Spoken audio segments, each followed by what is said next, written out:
Halo guys, Assalamualaikum warahmatullahi wabarakatuh. Di kesempatan kali ini, aku mau berbagi cerita lagi, namun bukan tentang informasi TKW ya. Aku mau berbicara tentang isi hati aku sendiri. Bagaimana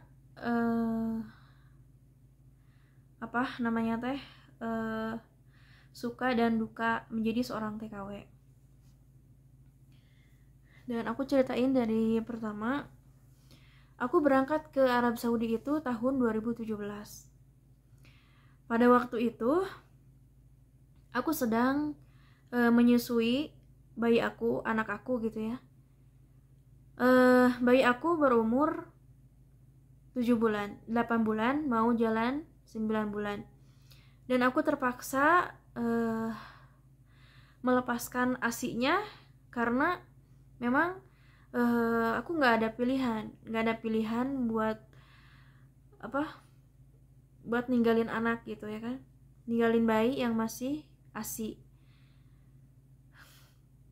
Ya udah, singkat cerita, 2017 aku berangkat ke Saudi. Apakah ada dukungan dari keluarga? Apakah keluarga bagaimana? Mereka setengah hati. Ada, karena saudara aku kan banyak ya. Ada yang setuju dan ada yang mengungkapkan kata-kata yang tidak enak gitu ya kan. Dan singkat cerita lagi, sudah bertahun-tahun di sini, apakah keluarga atau saudara yang menanyakan tentang pekerjaan kita bagaimana, majikan kita bagaimana, terus kamu di sana sehat, apakah baik-baik aja? Enggak. Tapi ada juga yang yang nanyain kabar gitu, tapi jarang. Ketika mereka membutuhkan uang, mereka menghubungi. Dan kalau misalkan kita nggak ada, aku tolak. Maksudnya aku nggak kasih, dan mereka marah. Apakah pantas saudara seperti itu? Kita bekerja siang dan malam, sampai lelah pun kita nggak dirasa gitu ya kan. Kita sakit aja harus tetap bekerja. Kalau misalkan kita masih bisa berjalan, masih bisa bangun, apakah majikan menganggap kita sakit? Enggak.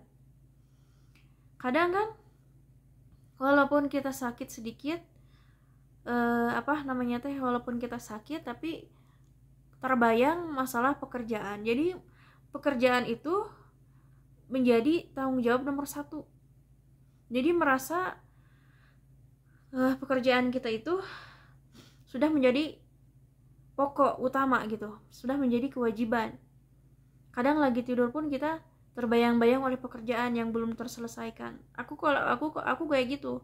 Kalau belum selesai pekerjaan entah apa di dapur, aku tuh nggak bisa tidur. Walaupun tidur cuma sebentar dan langsung kebangun lagi, berasa ada bayang-bayang kayak gitu.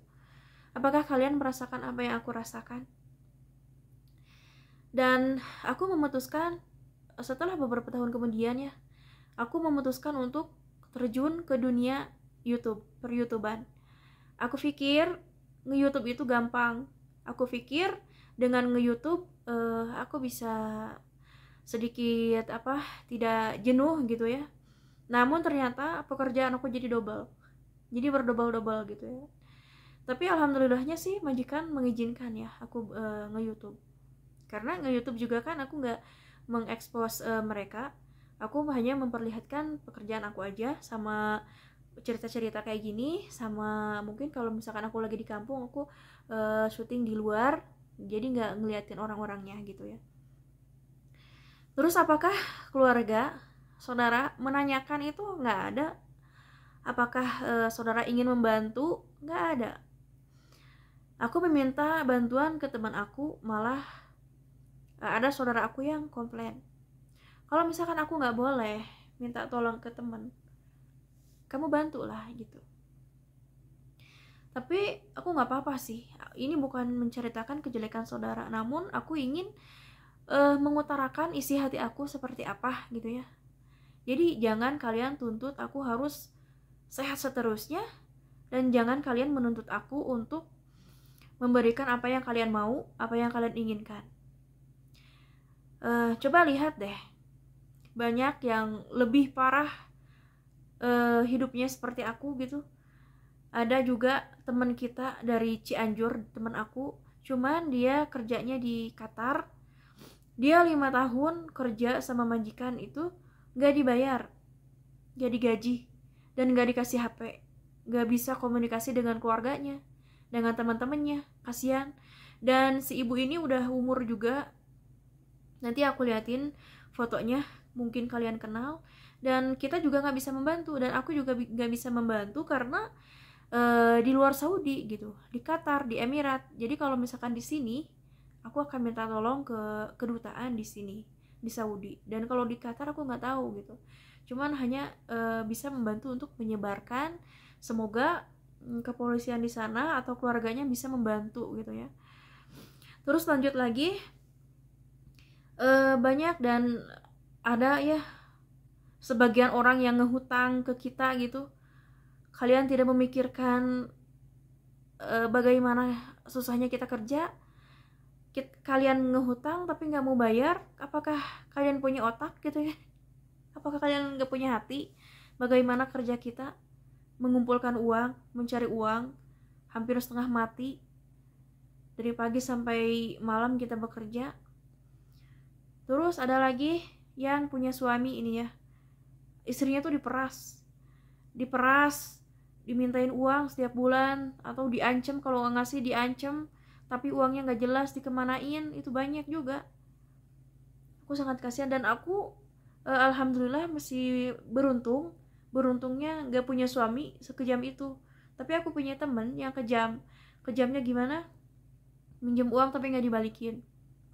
Pasti semua TKW, dan hampir semua mungkin ya, tapi nggak semuanya, hampir banyak yang diporotin, banyak yang dimanfaatin, banyak yang namanya diancam-ancam kayak gitu. Minta uangnya udah dikasih, tetap aja terus menerus mengancam, dan mereka menyalahkan TKW. Bukan salah TKW, tapi salah yang menipu itu, yang mengancam itu. Kalian harus tahu, kalian harus melihat bagaimana kita bekerja di sini tanpa lelah. Kita bukan untuk aku gini ya, aku curhat begini bukan berarti aku membuka aib sendiri, bukan berarti aku membuka aib semuanya, bukan berarti juga aku mengeluh, bukan. Ini hanya mengungkapkan isi hati gitu ya. Harusnya kalian lihat kita kerja seperti apa, dan gak semua orang ya, gak semua TKW itu kerjanya senang. Ada yang kerjanya sampai gak tahu lagi harus gimana gitu ya. Dan aku juga bingungnya mau pulang bagaimana gitu. Kalau pulang aku kerja apa di sana di Indonesia gitu kan. Kita mau masuk ke pabrik aja harus keluaran SMA, harus punya ijazah SMA, sedangkan aku keluaran SMP gak bisa masuk. Dan harus, kalau misalkan ada sogokan, kan kita mau nyari uang ya, dari mana kita punya uang, harus nyogok.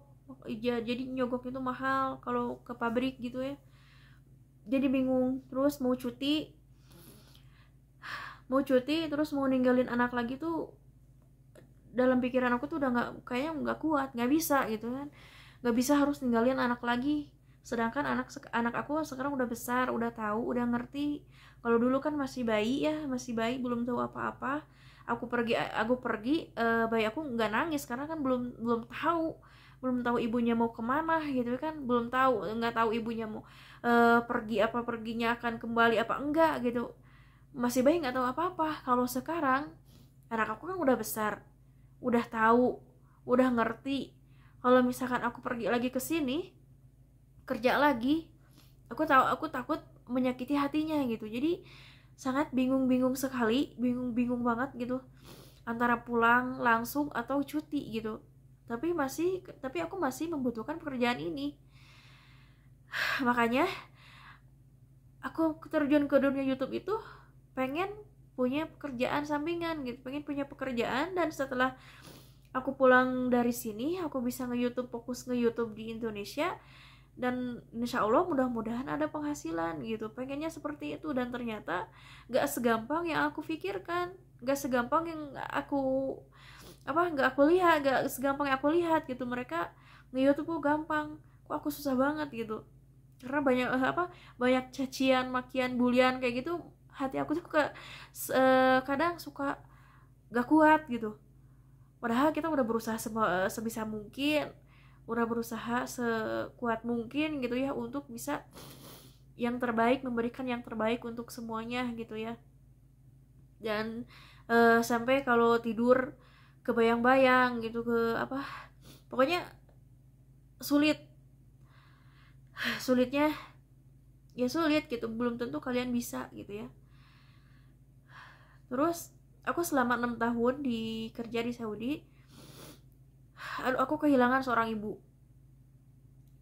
aku meninggal, padahal aku sedang semangatnya bekerja. Ternyata ada ujian, ibuku meninggal. Waktu itu udah gak kepikiran apakah aku harus bangkit, apakah aku harus bagaimana. Karena di sisi lain juga kalau misalkan aku ngedrop, aku berpikir yang terlalu dalam, ada anak, ada bapak gitu ya, masih ada bapak dan anak gitu ya. Jadi berpikir lagi, bangkit lagi.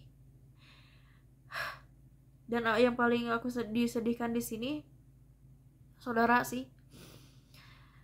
Saudara nggak pernah nanyain bagaimana kerjaannya, bagaimana keadaannya, bagaimana majikan, bagaimana badan sehat apa gimana.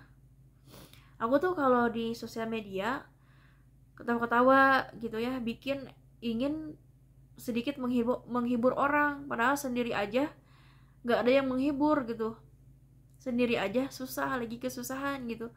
Terus aku juga sering bicara sama temen, harus kuat, harus semangat, padahal diri sendiri aja nggak kuat, diri aku sendiri aja nggak semangat gitu, kurang semangat. Tapi aku selalu kalau misalkan ada curhat, teman-teman aku curhat gitu, semangat gitu, aku coba memberikan motivasi, memberikan semangat kepada mereka, padahal aku sendiri aja nggak rapuh gitu kan. Jadi jangan jangan kalian berbicara atau berpikir yang enggak tentang TKW gitu ya. Yang saudara harusnya saling, kalian kasih kabar lah, kalian berikan semangat untuk saudara kalian yang ada di luar negeri. Karena bukan hanya aku aja, banyak ya saudara-saudara, teman-teman aku juga yang kadang nggak hubungin katanya gitu. Terus mereka hanya butuh uangnya aja, padahal kalian juga harus tanyain kabar kita gitu ya. Jadi apakah kalian merasakan apa yang aku rasakan? Aku tuh pengen curhat ke siapa. Terus misalkan ada yang ngejawab, misalkan curhat mah ke Allah, jangan ke manusia gitu. Iya, kita sering curhat sama Allah kalau lagi sholat gitu, lagi sholat berdoa curhat sama Allah, tapi kan kita juga ingin mengungkapkan isi hati langsung ke manusia gitu. Tapi aku nggak bisa curhat ke siapa-siapa, kadang orang tuh kan berbeda-beda ya. Tapi kalau misalkan aku curhat di sini nggak ada yang jawab, kalaupun ada yang komen silahkan gitu ya, tapi kalian komennya jangan menjatuhkan ya, jangan menjatuhkan mental aku gitu. Kalian komen yang baik. Jadi ya udah guys, aku tuh ya pengen curhat seperti ini aja gitu ya. Sedikit lega gitu, sedikit lega kalau udah curhat teh. Ya udah, segini aja videonya dari aku. Wassalamualaikum warahmatullahi wabarakatuh.